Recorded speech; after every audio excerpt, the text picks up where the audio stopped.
Preste atenção como o seu conhecimento vai impactar positivamente na atividade do seu cliente, seja ele uma empresa, seja ele um órgão público, e esse impacto positivo na atividade do cliente impacta positivamente na sua carreira profissional, mas de uma forma que você não imagina.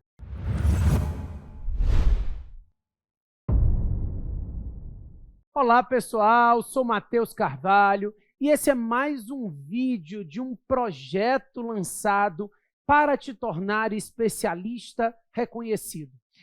A ideia é de que o caminho para se tornar um especialista reconhecido não é simples. Na área jurídica, mais difícil ainda, né, se você considerar que o mercado tem uma quantidade muito grande de profissionais.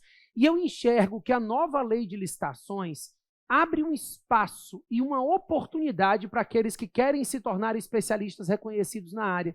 É o momento de se posicionar no mercado de trabalho, se apresentando como alguém que conhece a nova lei e que vai conduzir a mudança da legislação anterior para a nova lei. Pessoal, nós já não temos grandes especialistas na área. Na verdade, temos grandes especialistas, mas não em grande quantidade, né? São poucos os especialistas na área de licitações e contratos, o que gera um espaço no mercado de trabalho para pessoas qualificadas. Com a nova lei, a oportunidade ainda aumenta. Afinal, quando você pensa numa nova legislação, o quesito experiência é zerado para todo mundo. E você que tiver antenado com as novidades da nova legislação, vai conseguir se posicionar no mercado de trabalho lá em cima. Vai ser usado como referência para essa mudança. E hoje, eu gostaria de conversar com vocês sobre alguns erros que podem vir a ensejar uma nulidade contratual e que você, especialista reconhecido, não pode deixar acontecer. Seja você que está atuando como advogado de uma empresa que participa de procedimentos licitatórios e celebra contratos, seja você advogado público ou consultor jurídico de um determinado órgão público, você precisa atentar para esses detalhes, porque caso você permita que esse tipo de erro aconteça, você cria um prejuízo não só ao seu cliente, mas à sua própria carreira, né? A sua carreira cai por terra no momento que você permite que o processo licitatório ou o contrato dele decorrente sofra nulidades. No caso da empresa, essas nulidades vão causar um prejuízo muito grande a essa empresa. Prejuízo financeiro. A empresa que tinha uma previsão ali de receber um valor específico diante de uma contratação, vai ver essa previsão financeira frustrada. E isso vai impactar na sua carreira.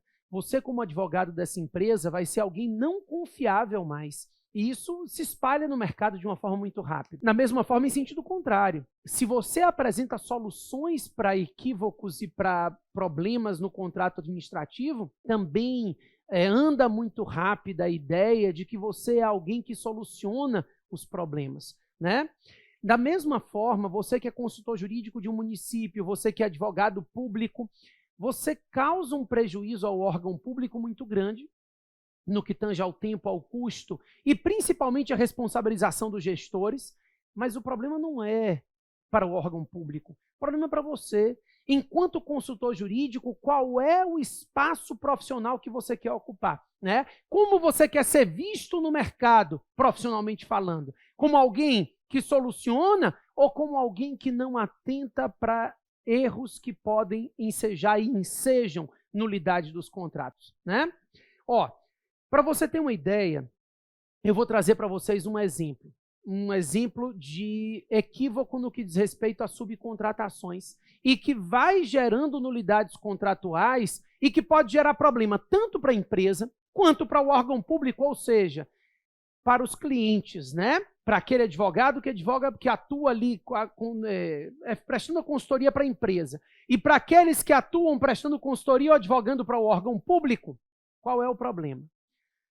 A subcontratação na 8666, e eu queria fazer uma diferenciação das duas legislações, isso vai ser importante. Na legislação atual, na 8666, essa subcontratação é possível desde que ela seja parcial e desde que haja previsão no edital e no contrato. Então, se for a subcontratação de partes do contrato e houver previsão no edital e no contrato, essa subcontratação é permitida. Na nova legislação, a subcontratação também tem que ser parcial e basta que não haja vedação no edital e no contrato. Não precisa haver uma previsão expressa, basta que não haja vedação no edital e no contrato. O problema é a forma como essa subcontratação acontece. Imagine que determinada empresa é contratada pelo órgão público municipal para a execução de uma obra. A obra ela tem um valor global e um planilhamento feito. Então, quando essa empresa ela participa do procedimento licitatório, ela vence a licitação em razão do valor global apresentado. Ou seja, ela apresentou um valor global da obra menor do que o valor global dos outros licitantes que apresentaram propostas. No entanto, ela precisa apresentar uma planilha mostrando o custo de cada um dos itens dessa obra para explicar como ela chegou a esse valor global. Por que precisa ver o planilhamento de cada item? O planilhamento de cada item é indispensável a resguardar a lisura da contratação. Então, se você é advogado dessa empresa e essa empresa está participando do procedimento licitatório e você não orienta ela a apresentar o planilhamento de cada um dos itens, essa proposta sequer vai ser classificada, ainda que o valor global seja mais baixo. E isso é um problema, porque a empresa que estava prestes a vencer uma licitação e assumir uma obra, perde essa contratação. Eu ainda nem cheguei na subcontratação, mas estou te mostrando a importância de você auxiliar esse planilhamento. Da mesma forma, você que é advogado público ou consultor daquele município, não adianta acatar o valor global se não houver o planilhamento detalhado de cada uma das etapas. Daí, chegando ao que me interessa, imagine que para a execução de uma obra de reforma de determinado prédio, foi colocado o valor na planilha, o valor global, mas dividida a planilha no custo da parede, no custo dos vidros, no custo de divisórias, né, aquelas divisórias que não são parede propriamente dita, tudo isso está lá planilhado. Na hora de colocar os vidros, essa empresa, então, decide fazer a subcontratação. E sabe o que é muito comum ela fazer? Ela tinha colocado o vidro no valor X. Esse valor X é o valor que venceu o processo licitatório.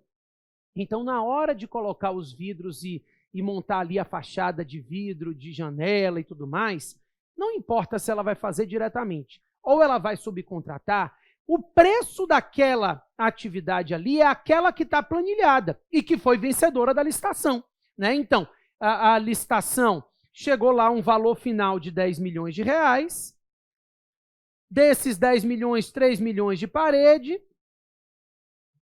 3 milhões de parede, 6 milhões de divisória, tudo hipotético, e 1 milhão de vidro, né? Como se não tivesse mais nada. Mas assim, é conta de padaria. O que eu quero que você entenda é que na hora da empresa vencedora, a empresa A, fazer a subcontratação da empresa B que vai entregar os vidros, ela faz um orçamento e a empresa B diz que a colocação desses vidros vai custar 2 milhões de reais.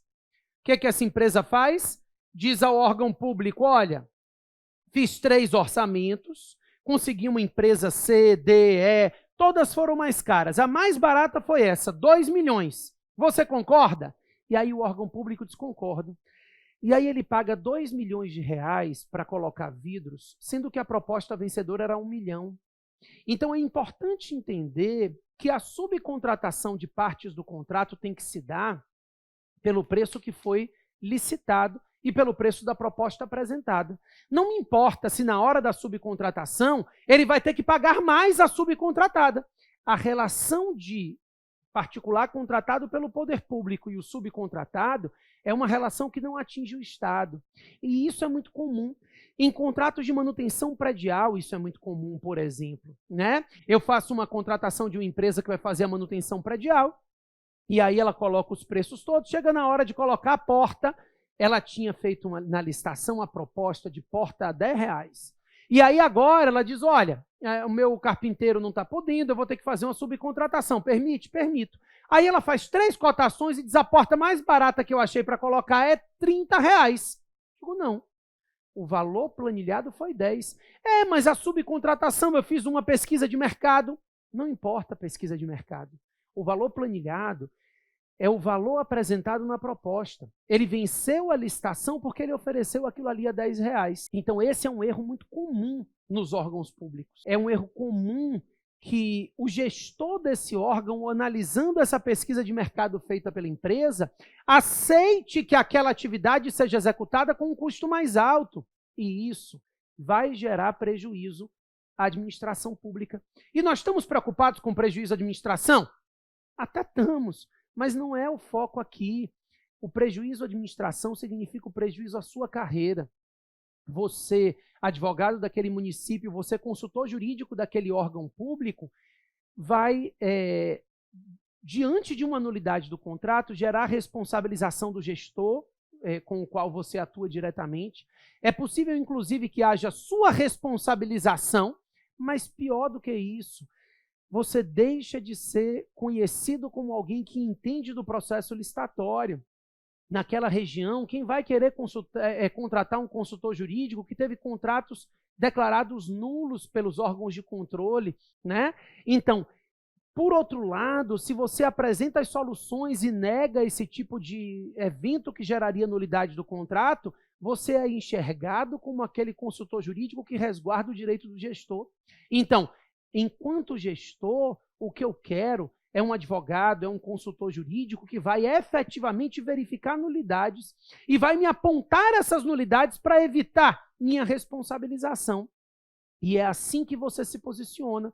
Você, como advogado da empresa, também precisa ter esse conhecimento. Um advogado que não tem esse conhecimento vai dizer para a empresa, a gente vai impetrar um mandado de segurança. E aí impetra um mandado de segurança, gasta o dinheiro da empresa inteiro fazendo isso e perde ao final, porque ele não tem razão.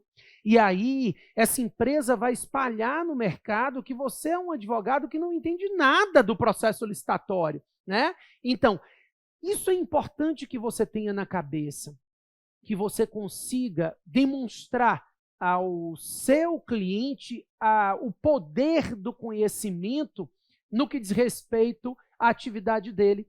Como o seu conhecimento pode influenciar positivamente naquela empresa e como o seu conhecimento pode influenciar positivamente naquele órgão público.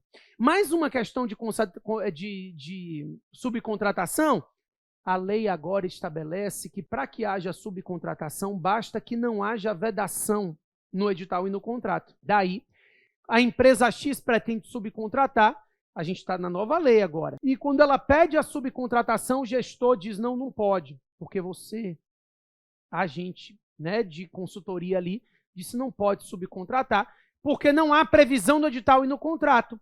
E aí o mandado de segurança é impetrado em face do gestor e o mandado de segurança é declarado procedente. E ele vai dizer, mas você não disse que não podia? Doutor, é porque eu não reparei que na nova lei não precisa haver a previsão no edital e no contrato, basta que não haja vedação no edital e no contrato. Preste atenção que uma mudança que parece pequena pode definir a sua carreira. Ela pode definir se a sua carreira é uma carreira que vai alavancar e você vai ser enxergado como um especialista reconhecido, que vai chegar lá e vai dizer, desculpa, os seus advogados disseram que não pode fazer a subcontratação, mas esse é um equívoco. É um equívoco porque, na nova lei, não há obrigatoriedade da previsão no edital e no contrato. Então, basta não haver vedação no edital e no contrato. Está aqui o dispositivo da Lei 14.133, e aí o gestor vai dizer, esse é o consultor jurídico que eu indico para qualquer município vizinho, para qualquer consórcio público que precise. Da mesma forma, o advogado da empresa privada. Ele vai chegar para a empresa privada e vai dizer, a gente pode impetrar um mandado de segurança aqui, porque não precisa mais haver previsão no edital e no contrato. Esse gestor está errado. Ele está errado porque a nova lei diz que basta não haver a vedação no edital e no contrato, né? Então, preste atenção como o seu conhecimento vai impactar positivamente na atividade do seu cliente, seja ele uma empresa, seja ele um órgão público, e esse impacto positivo na atividade do cliente impacta positivamente na sua carreira profissional, mas de uma forma que você não imagina, né? Você não imagina como atualmente, e com a mudança da lei de licitações, isso ganha força, como um profissional qualificado e que tenha conhecimento aprofundado da matéria é importante para um órgão público, para uma empresa pública, né? Então, é você mostrar que a sua qualificação, o seu conhecimento da matéria agrega valor. E quanto mais ele agrega valor, mais o seu trabalho passa a ter valor, né? E é por isso que você tem que tomar cuidado. Quem não está antenado com as mudanças da nova lei não consegue mostrar ao cliente as mudanças referentes, por exemplo, a esse aspecto de subcontratação. A gente tem um outro exemplo. Eu vou dar um exemplo interessante de nulidade de contratos que a gente tem com alguma frequência. A situação de alteração unilateral do contrato. A alteração unilateral do contrato, nós sabemos, e a nova lei mantém esse percentual, ela pode se dar a princípio até 25% para mais ou para menos. Então, a administração pode acrescer o contrato em até 25% ou suprimir o contrato em até 25%. O problema é que o Tribunal de Contas da União estabelece que não é possível fazer compensação. Ou seja, eu aumentei em 40%, diminuí em 30%, então, na verdade, eu tenho um acréscimo de 10%. Isso não é possível. O TCU vem dizendo que esses acréscimos e supressões não podem ser compensados entre si. E esse é um equívoco muito comum dos órgãos públicos, né? Mas é muito comum mesmo. O órgão público faz uma contratação de obra e depois ele vai acrescendo na obra e suprimindo na obra e apresenta para você um aditivo dizendo, olha, eu quero um acréscimo de 10%, porque eu aumentei X, diminuí X, somando, diminuindo 9 fora, né? Tudo errado. E olha, isso, por incrível que pareça, acontece com muita frequência. Quando os órgãos de controle verificam isso, e isso gera nulidade do contrato, não só haverá nulidade do contrato no meio do caminho, a obra que já tinha sido empenhada, que já estava sendo executada, o empenho cai, os valores não são encontrados mais. Além disso, o gestor vai se responsabilizar por permitir essa anulação e todo o prejuízo ao órgão público e a sua carreira vai afundando, né? Por outro lado, quando você, consultor jurídico, diz para o gestor, olha, esse pedido aqui de acréscimo e supressão está sendo feito por meio de compensação. O Tribunal de Contas da União não permite a compensação de acréscimos e supressões, tendo que respeitar os limites efetivos de 25% para cima, 25% para baixo, sem que haja compensação entre eles. E aí você vai pegar ali a decisão do TCU, vai juntar, vai montar o seu parecer jurídico, e isso vai fazer a diferença na sua carreira. Esse gestor vai olhar e vai dizer, olha a importância de eu ter um consultor jurídico que tem conhecimento e qualificação na área. Então, nesse momento, você mostra ao gestor a importância da sua consultoria. A mesma coisa vale para a empresa.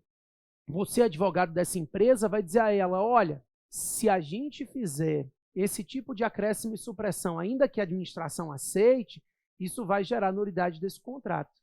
E quando houver a nulidade do contrato, tudo que você está imaginando, você desmobilizou para executar uma obra de 10 milhões, quando se isso for verificado 2, 3 milhões depois, sua obra vai cair. E você vai perder tudo que você estava com a previsão de ganhar, né? Então, preste atenção como um profissional qualificado pode evitar a nulidade das contratações. E evitar a nulidade das contratações agrega um valor à sua atividade profissional que não tem tamanho. Isso vai acontecer 1, 2, 3 vezes a ponto de você ser a referência do profissional que não permite nulidades contratuais, que evita nulidade no contrato. Né? Você passa a ser conhecido e procurado no âmbito daquele meio. Né? Seja você advogado de um órgão público, o consultor jurídico dele, seja você advogado de uma empresa, para a empresa, a nulidade contratual também gera prejuízo. Afinal de contas, ela se programou para executar um contrato de tantos anos e receber um valor X. Essa nulidade frustra previsões de valores, né? Então, o importante não é salvar a empresa ou salvar o órgão ou o gestor, é mostrar como você é importante, como o fato de você ser um especialista reconhecido faz a diferença na atividade daquelas entidades, né? Então, você é advogado da empresa privada, você é advogado, consultor jurídico de um órgão público, precisa ter conhecimento dos detalhes dos contratos administrativos para evitar nulidades e responsabilizações. Isso é um aspecto importante nessa atividade de se caminhar como um especialista reconhecido. E é isso que eu estou tentando mostrar para vocês aqui, né? Eu estou tentando mostrar para vocês aqui que você investir em você, investir em sua carreira, vai gerar resultados positivos para você. A ideia é que quando você começar a se apresentar como um especialista reconhecido perante o mercado vai começar a dar valor ao seu trabalho. E você precisa fazer esse investimento inicial nesse conhecimento, né? Eu estava debatendo isso com os alunos da turma, né? A gente tem essa turma do especialista reconhecido, teremos uma nova turma, e eu trouxe um caso concreto específico exatamente dessa questão. E olha que eu estou falando do âmbito da União. Aqui no âmbito federal, chegou para mim, no Ministério da Economia, um pedido de supressão do contrato que fazia compensações de valores. E eu disse, olha, já passou pela consultoria jurídica básica e eles aceitaram o aditivo. Se eu permitir esse aditivo também, esse contrato vai ser declarado nulo daqui a, 6 meses, quando o TCU analisá-lo, porque é um contrato de valor alto, e aí isso joga a minha carreira lá para baixo. Né? Assim como joga a carreira do consultor jurídico lá para cima, mostrar como ele evitou aquele prejuízo. Você vai dizer, então o ideal é uma especialização. Aí eu te pergunto, adianta você ter um título de especialista em direito público e deixar um contrato ficar nulo? Você acha que isso vai fazer diferença para aquela empresa ou para o seu gestor, o fato de você ter esse título? O título é importante. Ele abre algumas portas, mas a verdade é que o que te liberta e o que forma a sua carreira é o seu conhecimento. É a sua possibilidade de agregar valor ao seu cliente, seja ele um órgão público, seja ele uma empresa privada. E você precisa mostrar isso por meio da atividade profissional, por meio da demonstração do seu conhecimento em relação aos termos da nova lei e da legislação vigente também. Então, isso é que vai fazer a diferença, né? Então, é importante você entender que é por isso que eu criei esse projeto. A gente não está trabalhando somente a Lei 14.133. Na última aula interativa, o que eu trouxe para os alunos foi justamente um caso concreto de um processo que está na minha mão, de um contrato que foi celebrado à luz da 8666, e no qual se queria fazer uma alteração por meio de aditivo que ensejaria uma nulidade desse contrato. E eu coloquei os alunos para olharem e enxergarem onde é que estava essa nulidade.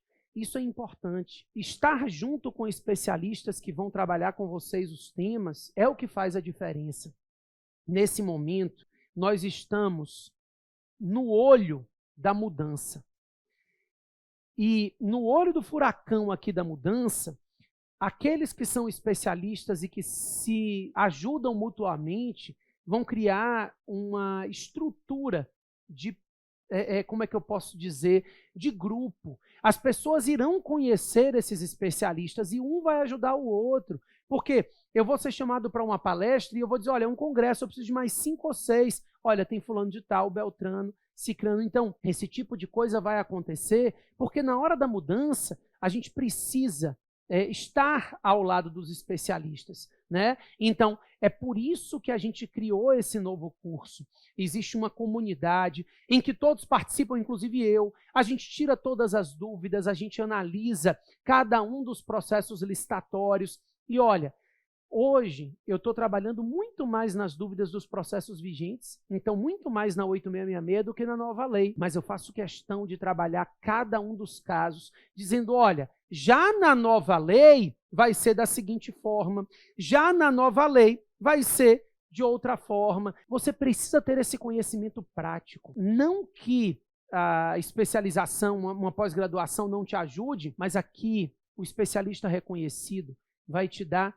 todo o suporte necessário para que você se mostre qualificado no mercado de trabalho. E é isso que a gente está trabalhando, né? É isso que a gente tem feito ao longo do tempo. O que acontece? Primeiro, é importante que você diga o que eu faço para evitar esse tipo de erro. Conhecer a lei e conhecer toda a estrutura da nova lei de licitações e contratos. Claro que a anterior também, né? Porque a gente tem alguns contratos voltados para a legislação anterior, mas principalmente conseguir entender as mudanças, como a nova lei de licitações trata de determinado tempo, né? Então, você precisa ter esse conhecimento, você precisa enxergar que se você não entende a lei como um todo e não tem exemplos práticos no seu dia a dia, você não vai conseguir enxergar o problema. É por isso que a gente traz tantos casos práticos, a gente tem aula interativa todos os meses, a gente tem plantão tirar dúvida em que os alunos vão perguntando casos concretos, porque você vai se acostumando a ver quais são os equívocos mais comuns. Eles se repetem. Então, estar ao lado de especialistas reconhecidos faz com que você costume entender quais são os erros comuns e, consequentemente, entenda como evitá-los, né? Isso é importante, pessoal. Na aula de hoje, o que a gente trabalhou foi justamente a importância de entender a legislação para evitar nulidade de contratos administrativos. Eu expliquei que no momento que você permite, seja como advogado de uma empresa que está participando da licitação ou contratou com o poder público, seja como consultor jurídico do órgão, no momento que você permite que a nulidade contratual aconteça, você causa prejuízos à empresa, ao órgão, ao gestor, e esses prejuízos impactam negativamente na sua carreira, no conhecimento do profissional que você é. No momento que você atua em sentido contrário, você consegue evitar nulidades, você consegue se mostrar como alguém que entende a nova lei e que não permite que haja nulidades. Nesse caso, você se apresenta para o mercado como alguém importante, como alguém que vai conduzir a mudança. Então, você vai conduzir essa mudança. Você vai mostrar ao gestor público, você vai mostrar à empresa para a qual você trabalha, como essa mudança está acontecendo e como você está lá em cima, facilitando a condução dessa mudança. Você acha que a empresa vai querer um advogado que está sendo conduzido pela mudança ou um advogado que está conduzindo essa mudança? Se você acha que a empresa vai querer um advogado que está ali correndo atrás ou um advogado que está num grupo de especialistas e que está todo o tempo se mostrando como alguém que já entende a nova lei, como alguém que é consultado pelos outros advogados, né? Você se torna a referência. Quando você conduz a mudança, você se torna a referência. Então, o que a gente está fazendo aqui, ao longo desse projeto, é justamente formando especialistas reconhecidos, formando referências. O que a gente tem tentado fazer é trazer para você todo o conhecimento acerca da nova lei e todos os problemas que podem vir a acontecer em decorrência do desconhecimento dela. As principais mudanças, os principais aspectos de alterações de contratos, né? Praxes que eram utilizadas na legislação anterior, mas que na nova lei precisarão de pequenas mudanças e, ao mesmo tempo, a própria atuação perante os processos da legislação anterior para evitar prejuízos em relação a pequenos detalhes. Investir na sua carreira não tem preço, não tem limite, né? E por isso, pessoal, eu quero te convidar a participar dessa comunidade do especialista reconhecido. Continuem assistindo meus vídeos. Todas as semanas eu estarei aqui com vocês, trazendo mais um caso importante, mais um aspecto relevante, para que você consiga entender o que a nova lei pode gerar de impacto positivo na sua carreira e como a nova lei vai te ajudar a ser especialista reconhecido, como você vai conseguir se posicionar no mercado sendo o condutor da mudança. Repito, nós ainda estamos também nos preocupando com a legislação vigente, porque muitos contratos ainda estão sendo firmados em torno dela, né? E nós precisamos, para conduzir a mudança, estarmos seguros também em relação à legislação anterior. Tranquilo? Pessoal, contem comigo, estamos juntos aqui.